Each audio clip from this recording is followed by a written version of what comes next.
7 अक्टूबर 2023 सुबह का समय, जब अचानक से आसमान से बरसते गोलों से इजरायली जमीन दहल गई। लोग कुछ समझ पाते उससे पहले ही हमास के लड़ाके इजराइल के शहरों में घुसे और कई लोगों को मौत के घाट उतार दिया। इस हमले में सबसे ज्यादा टारगेट किया गया बच्चे, बूढ़े और महिलाओं को। इस हमले से जुड़े हुए कई वीडियोस भी सामने आए हैं, जिसमें दिखाया गया है कि किस तरह हमास के आतंकियों ने दरिंदगी के साथ कई महिलाओं का यौन शोषण किया और कई महिलाओं को निवस्त्र कर पैरों से कुचलकर पूरे शहर में घुमाया। इसके अलावा आतंकियों ने कई बच्चों और महिलाओं सहित करीब 150 लोगों को अगवा किया। हमास के द्वारा किए गए इन हमलों में इजराइल के 250 लोग मारे गए, जो कि 1973 के योम किप्पुर युद्ध के बाद से इजरायली धरती पर सबसे भीषण हमला था। हमास के द्वारा इस हमले का सबसे बड़ा कारण बताया गया यरूशलेम में स्थित अल अक्सा मस्जिद विवाद। दोस्तों, बता दें कि अल अक्सा मस्जिद को इस्लाम में मक्का मदीना के बाद तीसरी सबसे पवित्र जगह माना जाता है। वही यहूदी इसकी वेस्टर्न वॉल को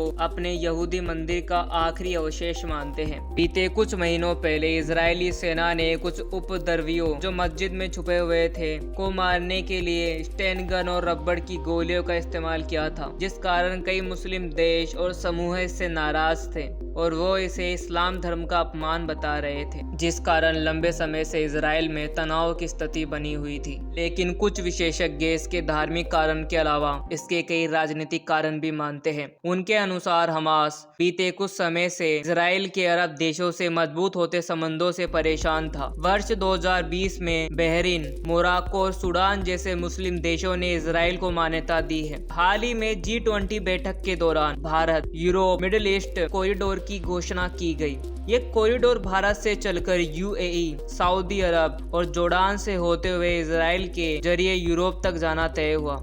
इसके अलावा बहुत ही जल्द सऊदी अरब और इजराइल के बीच एक औपचारिक समझौता होना था, जिसके तहत सऊदी अरब भी इजराइल को मान्यता दे देता। इस हमले के बाद इजराइल की मशहूर खुफिया एजेंसी शीन बेट और मोसाद की कार्यप्रणाली पर सवाल खड़े किए जा रहे हैं। हमास के हमले को इन दोनों सुरक्षा एजेंसी की बड़ी चूक के रूप में देखा जा रहा है। कई लोगों द्वारा सवाल किए जा रहे हैं कि जिस एजेंसी मोसाद का नाम सुनकर अच्छे पानी भरने लगते हैं, जिसका नाम सुनकर ही इजरायली दुश्मन कोसों से ही भाग जाते हैं, आखिर वो एजेंसी फेल क्यों हुई? दोस्तों, आज के इस वीडियो में हम ऐसे ही 3 रीजंस के ऊपर बात करेंगे जो मोसाद के फेलियर का कारण बनी। लेकिन उससे पहले हमें जानना होगा कि मोसाद होती क्या है और इसके काम क्या होते हैं। दोस्तों, प्रत्येक बड़े देश में उनके देश से जुड़ी हुई गोपनीय बातों, उनके नागरिकों और उनके दस्तावेजों की सुरक्षा के लिए कुछ सीक्रेट एजेंसीज होती है, जैसे भारत की रो, पाकिस्तान की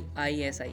उसी तरह इजराइल के पास 3 खुफिया एजेंसीज हैं। इन एजेंसीज पर देश की सुरक्षा का जिम्मा है। इसमें अमन नाम की एजेंसी सेना की खुफिया जानकारियों को इकट्ठा करती है। इजराइल की आंतरिक सुरक्षा की जिम्मेदारी शीन बेट की होती है। वही तीसरी और सबसे बड़ी एजेंसी मोसाद है। मोसाद की गिनती ऐसी एजेंसीज के अंदर की जाती है जो दुश्मनों को उनके घर में घुसकर मारने में सक्षम है। मोसाद का काम विदेशी खुफिया जानकारियां जुटाना, इन जानकारियों का विश्लेषण करना और सीक्रेट ऑपरेशन को अंजाम देना होता है। मोसाद की स्थापना दिसंबर 1949 में की गई थी। मोसाद का वार्षिक बजट $3 बिलियन है, यानी इंडियन रुपीस में करीब 23,000 करोड़। इसमें 7,000 स्टाफ काम करते हैं। मोसाद CIA के बाद पश्चिम में दूसरी सबसे बड़ी जासूसी एजेंसी है।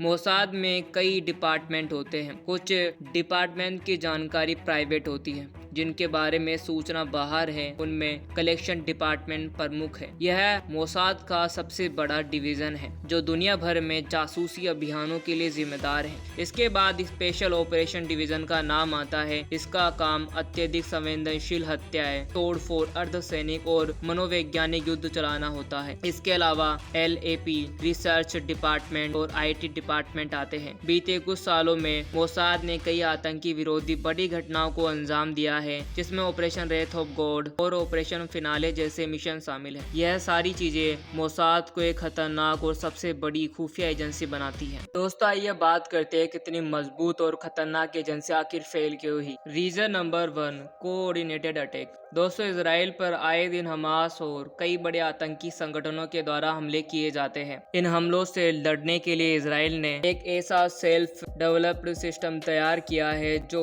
इसराइल पर मिसाइल से अटैक किए जाने पर एक्टिवेट हो जाते हैं, मिसाइल्स को हवा में ही नष्ट कर देता है। इसे आयरन डोम कहा जाता है। 2021 में हमास ने इसराइल के इस आयरन डोम की एफिशिएंसी को जानने के लिए इसराइल पर 5 मिनट में 150 रॉकेट दागे, लेकिन इतने कम समय में इतने सारे रॉकेट्स को आयरन डोम कैलकुलेट नहीं कर सका और 150 में से सिर्फ 135 रॉकेट्स को ही नष्ट कर सका, यानी आयरन डोम की एफिशिएंसी 90% साबित हुई। हमास ने इसी बात का फायदा उठाया। हमास ने 2021 से 2023 तक रॉकेट को दागने और इसकी सही टारगेट हिटिंग की प्रैक्टिस की और 7 अक्टूबर 2023 को इसराइल पर 5 मिनट में 5000 रॉकेट दागे, जिसमें से आयरन डोम सिर्फ 4500 रॉकेट्स को ही नष्ट कर सका और 500 रॉकेट इसराइल के रिहायशी इलाकों में गिरे। इस हमले से आयरन डोम को खत्म किया गया। इसके बाद हमास के आतंकवादी गाजा पट्टी से बुलडोजर के सहारे फेंसिंग को तोड़ते हुए अंदर आए और लोगों पर हमला किया। कुछ आतंकी पानी के माध्यम से और कुछ पैराग्लाइडिंग के माध्यम से भी इसराइल के अंदर दाखिल हुए। इस हमले में हमास ने इसराइल को संभलने का मौका ही नहीं दिया, क्योंकि हमला कई तरीकों से और कई दिशाओं से किया गया था।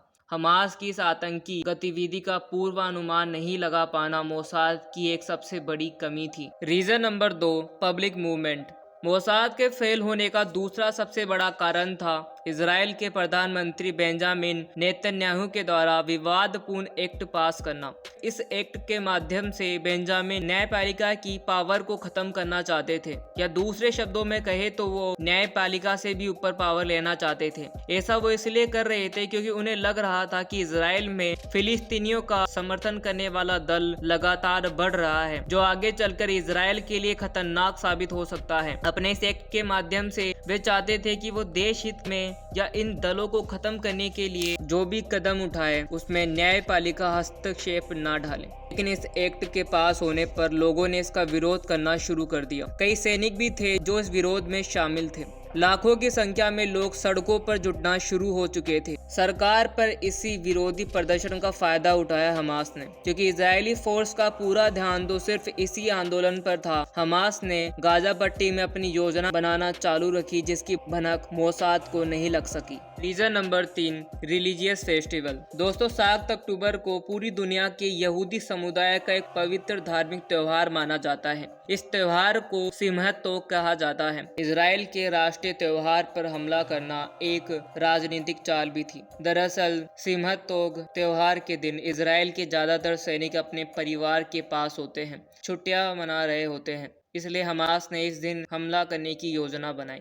इसके अलावा 7 अक्टूबर 2023 को वर्ष 1973 के युद्ध के 50 वर्ष पूरे हो रहे थे। वर्ष 1973 में यहूदियों के सबसे बड़े त्योहार योम किपुर के मौके पर हमला किया गया था। उस दिन मिस्र और सीरिया ने मिलकर इसराइल पर हमला किया था। इस युद्ध की वजह थी 1967 में इसराइल ने अरब देशों के समूह को हरा दिया था। उसने मिस्र के सिनाई, सीरिया के गोलान हाइट्स और जॉर्डन द्वारा नियंत्रित वेस्ट बैंक को जीत लिया था। इस जमीन को छुड़वाने के लिए यह युद्ध किया गया था। इस दिन की याद में यहूदी अपने पापों के प्रायश्चित के लिए उपवास भी करते हैं। हमास द्वारा उन पर हमला करना उनकी आस्था को ठेस पहुंचाना भी था। दोस्तों ये ऐसे 3 रीजन थे जिनकी वजह से इसराइल की सबसे मजबूत और खुफिया एजेंसी मोसाद फेल हुई।